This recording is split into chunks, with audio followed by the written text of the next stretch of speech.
માતાજી। હવે એક ટૂંકા મેસેજ ઘણે દૂર દૂરથી બધા અહીંયા એક ટૂંકા મેસેજથી મોટી સંખ્યામાં અહીંયા પધાર્યા છો, એટલે પહેલાં તો તમારા બધાનો હું દિલથી આભાર માનું છું। હવે જ્યારે 2 દિવસ પહેલાં જ અમે મુલાકાત માટે ગયા હતા, એટલે ખાસ તો વાતચીત થઈ અને આમ કીધું છે કે સામાજિક રીતે તમે પ્રોગ્રામ કરો છો, તો જે પણ આપણા મોટા નેતાઓ છે સાથ સહકાર આપતા હશે એમને બધાને તમે આમંત્રણ આપજો, એટલે બધા જ અહીંયા ડેડિયાપાડામાં આવશે। અને બીજું ખાસ દુઃખદની વાત તો એ છે કે જે 18 દિવસનું બાળક છે તે ત્યાં આખી રાત રડે છે, એટલે દુઃખની વાત તો વધારે જ છે। બાળક છે એટલે ખાસ તો બધા મોટી સંખ્યામાં આવશો એવી તો હું આશા રાખું છું, પણ વારે ઘડીએ આવું થાય છે।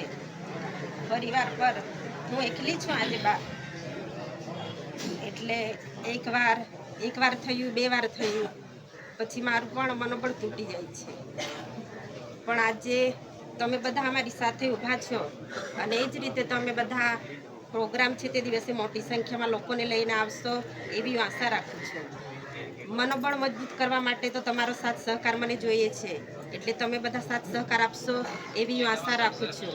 અને જેને પણ વડીલોએ ખૂબ સારું સૂચન કર્યું છે, તમે જેને પણ આમંત્રણ આપો છો મોટા નેતાઓને બધાને સારી રીતે આમંત્રણ આપજો અને બોલાવજો। અને ખાસ કાર્યકરોને પણ કેમ છો કે ધારાસભ્ય નથી તો મારે નથી જવું એવું નથી, તમે બધા ધારાસભ્યની જરૂરિયાત પૂરી કરજો।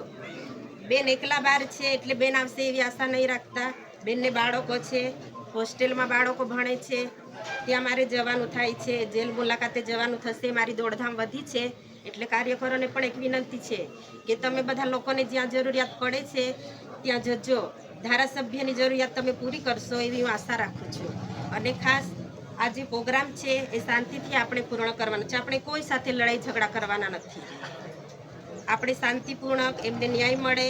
અને જે નાનું બાળક છે તેને પણ આપણે બહાર લાવવાનું છે, તે બાળક તો નિર્દોષ છે, બાળકની કંઈ ભૂલ નથી, છતાં પણ આ ખોટી રીતે કેસ કરીને જે અંદર મોકલ્યા છે, એટલે આપણે બધા એનો જવાબ જડબાતોડ જવાબ તો આપણે આપવાનો જ છે।